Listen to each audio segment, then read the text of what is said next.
दोस्तों नमस्कार, आपका इस चैनल में विशेष स्वागत है। आइए हम हिंदी महासागर की इस महायात्रा को आगे बढ़ाते हैं। आज प्रकरण लेखन और विचार से जुड़ते हैं और मुझे लग रहा है कि धीरे धीरे लेखन के क्षेत्र में जो व्यक्ति इस वीडियो के क्रम को देख रहे होंगे उनका निश्चित रूप से कोई ना कोई फायदा होता नजर आ रहा होगा। बाकी मुझे पूरा विश्वास है कि आप लोग अगर एक एक स्टेप देखते जाएंगे तो आपका काम आसान होगा, क्योंकि मैं आपको लेखन की ओर ही बढ़ाना चाहता हूं। जो गद्य हो, पद्य हो, जो भी विधा हो, जो मुझे अब तक आता है या जिसपे मैं लिख सकता हूं उस तक आपको ही पहुंचाने का कोशिश करूंगा। तो आज कुछ बातें हैं जिसका आप जवाब भी दे सकते हैं कि कविता के लिए दृष्टिकोण, कविता के प्रकार क्या है, कविता गद्य या पद्य में सही। आप सभी से आग्रह है कि वीडियो पूरा देखें तभी लाभ मिल सकेगा। अब देखिए कि लेखन जो विचार प्रकरण है हमारा, इसके भाग 10 से आज हम जुड़ते हैं। एपिसोड 10वां है। आज हम जानेंगे मेरे दृष्टि में कविता, कविता की पद्धतियां, गद्य या पद्य की कविता। अब देखिए कि प्रकरण लेखन विचार में जो आज विषय है मेरे दृष्टि में कविता। अब ऐसा नहीं है कि मैं खुद जो है आचार्य रामचंद्र शुक्ल या सुमित्रा नंदन पंत हूं या मेरे से पूर्व के जो भी कवि रहे हैं जिन्होंने खास करके कविता पर अपनी बात रखे हैं, मैं वो। लेकिन ये है कि हर व्यक्ति के अंदर अपनी एक बात होती है। आइए उस पर बात करते हैं। कविता के क्षेत्र में जितने लोग आते हैं उनके अपने अपने भाव रंग होते हैं। कविता वास्तव में विविधता की अपार संभावनाओं की जननी है। लिखते समय व्यक्ति जिन चित्रों को आभास करता है उसे ही अपने पन्नों पर उतार देता है। शब्दों के मेल में कविता वो रंग है जिसके बिना किसी के अंदर आनंद की अनुभूति हो ही नहीं सकती। कविता व्यक्ति, स्थान, प्रभाव और निजता के आख्यानों से स्वतंत्र है। कविता के लिए कोई दौड़ सकता होगा पर कविता नहीं। यहाँ तक मशीनीकरण के बोध द्वारा शब्दों के तीरंदाजी भले हो जाए पर आत्मीयता की कविता स्वाभाविक तौर पर आती है।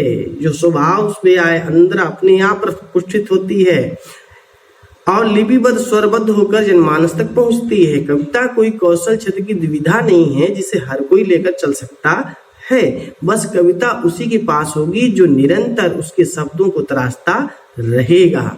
कविता अंतः मन की एक बड़ी छवि होती है, इसको व्यक्तिगत बनाना ठीक नहीं है। आजकल कविता लिखने के चक्कर में बहुत ऐसे मित्र हैं जो अपने मन की भड़ास या किसी के प्रति द्वेष भावना और तमाम प्रकार के विकार जो हो सकते हैं उनको भी कविता में ला करके रख दे रहे हैं। ऐसा नहीं है। कविता वास्तव में बहुत ही अलग ही शीलगत व्यवस्था है। इसके लिए आपको अंतः मनन करने की आवश्यकता है और हमेशा लोक दृष्टि, लोक के कल्याण की भावना की ओर ध्यान देकर के लिखने की आवश्यकता है, क्योंकि कविता जो है लोकोन्मुखी है न कि एकमुखी है। अब है कविता की पद्धतियां।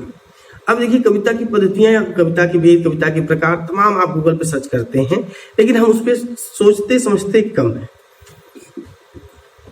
कविता की पद्धति पर विचार बहुत लोग करते आ रहे हैं। लेखन कार्य कर रहे लोगों को जानकारी होना जरूरी है। अब कविता स्वरूप के अनुसार श्रव्य दृश्य काव्य है।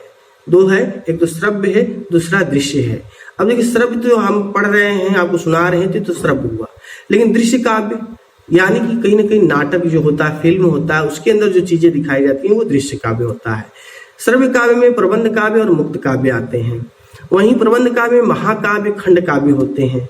अब जो लोग इससे परिचित नहीं हैं वो कविता लिखने के लिए आगे बढ़ रहे हैं, तो इससे पहले कि वो लिखें कुछ, उससे पहले भी एक और कदम ये है कि पहले जानकारी ले लें कि प्रबंध काव्य क्या है, मुक्त काव्य क्या है, महाकाव्य क्या है, खंड काव्य क्या है। अब ये जानकारी के अभाव में आप कुछ भी करेंगे तो अच्छा नहीं होगा। शैली के अनुसार जो है पद काव्य, गद्य काव्य और चंपू काव्य होते हैं। स्वरूप के अनुसार ज्यादा अध्ययन करने वाले लोग काम करते हैं। स्वरूप पे जैसे खंड काव्य और महाकाव्य लिखने वाले लोग बहुत कम संख्या में दिखाई पड़ते हैं। प्रबंध काव्य तो बहुत ही कम लोग दिखाई देते हैं। हाँ, मुक्तक काव्य लिखने का इन दिन प्रचलन ज्यादा है। लिखने वाले लोग आमतौर शैली पर पद्धति का प्रयोग करते हैं। छंद व गेय पदों के ज्ञानी महाकाव्य और खंड काव्य का सृजन करते हैं। मुक्तक का ही चलन इन दिनों अत्यधिक मात्रा में देखा जा सकता है। पद शैली में कविताओं का चलन अधिकाधिक रहा और चलन में भी है। गद्य कविता का सृजन आधुनिक काल से प्रारंभ हुआ, चंपू काव्य से चला आ रहा है। चंपू जो है बहुत पहले से चल रहा है, इसको हम देखेंगे। इसमें क्या होता है, गद्य और पद्य दोनों एक साथ होते हैं। जिसे जैसे सुलभ हो लगा वैसे लिखा और अन्य पद्धतियों की एक तरफा आलोचना भी की, बाकी सभी स्वतंत्र हैं। जैसे जो विधा जिसको अच्छी लगी, जैसे लगा उसे लिख लिया, जिस प्रकार से चाहा उस प्रकार से लिखा, और जब वो दूसरे विधा में नहीं आ पाया तो उसकी सीधे सीधे कमियां बता दी, अरे ये है वो है वो है। तो मैं किसी के पक्ष या विपक्ष में नहीं हूँ, क्योंकि कविता लेखन का बहुत लंबा इतिहास है। उतनी बड़े इतिहास से बात करना, बहस करना और भी छोटे से वीडियो में संभव नहीं है। आगे हम बढ़ते हैं। अब है कि पद या गद्य की कविता। देखिए, इन दिनों तो पद्य भी लिखे जा रहे हैं, गद्य भी लिखे जा रहे हैं, और दोनों की अपनी अपनी अच्छी खासी प्रशंसक हैं और उनके अच्छे श्रोता भी हैं। अब क्या कि कविता के अवयवों की बात की जाए तो रस, छंद, अलंकार, शब्द शक्ति, प्रवाह, संप्रेषण की ऊर्जा शक्ति पद्य का काव्य में स्पष्ट दिखाई पड़ता है। देखिए, कविता है, काव्य है, खास करके आप हिंदी संस्कृत के क्षेत्र से हैं तो इस चीज को समझे कि रस, छंद, अलंकार, शब्द शक्ति, प्रवाह, संप्रेषण ये होना चाहिए कविता में। और ये सारी चीजें आपको क्या लगता है गद्य में उपलब्ध हो जाएगा? संभव ही नहीं है। सम्मान, भार व मात्रा वाले तुकों का सटीक प्रयोग पद्य में ही दिखाई पड़ते हैं। अब वो दुकान शब्द खोजने लगेंगे तो दुकान की दुकान लगाने वाले तो बहुत है, लेकिन सटीक प्रयोग करने वाले कहाँ मिलेंगे? पद्य के अंदर ही। एक प्रकार से देखा जाए तो कविता के समस्त लक्षण पद्य में कविता समाहित होते हैं, पद्य में ही सारे मिलते हैं। गद्य में सारी चीजें का मिलना संभव नहीं है। भावों के अलावा शब्द शक्ति का प्रयोग देखा जा सकता है, इसमें रस का आविर्भाव मिलता है, इसके भावार्थ खोजना थोड़ा कठिन होता है। गद्य के क्या कहना चाहता है व्यक्ति, उसको आसान नहीं होता निकाल पाना। लिखने वाले को ज्यादा परेशानी का सामना नहीं करना पड़ता। गद्य जो लिखते हैं ना उनको तो परेशानी नहीं ज्यादा होती है, लेकिन जो अर्थ निकालता है उसके लिए थोड़ा परेशानी होती है कि वो व्यक्ति कहना क्या चाहता है।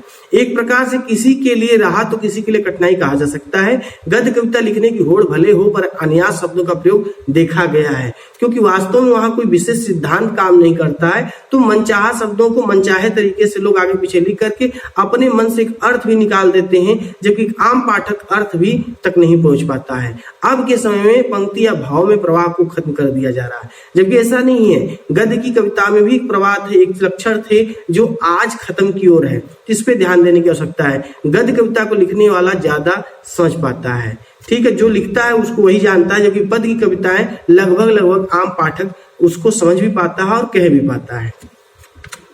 तो इस तरह से आज हमने 3 बिंदुओं पे बात किया है। मेरे दृष्टि में कविता की पद्धतियां, गद्य या पद्य की कविता। तो आशा है कि ये तीनों बातों को आप विधिवत समझ चुके होंगे, और हम आज जो बातें किए हैं ये आगे लिखने में कहीं न कहीं इसका विचार बनाकर चलेंगे कि हमें करना क्या है। तो लेखन संबंधी अपने प्रश्नों को भेजें, उसका उत्तर अगले भाग में दिया जाएगा। इस भाग में आपको क्या नया मिला कमेंट करके बताएं, वीडियो को लाइक करें और मित्रों को भेजें। नई बातों से जुड़े रहने के लिए चैनल को सब्सक्राइब करें। मिलते हैं अगले भाग में, तब तक के लिए नमस्कार, बहुत बहुत धन्यवाद। जय हिंद, जय भारत।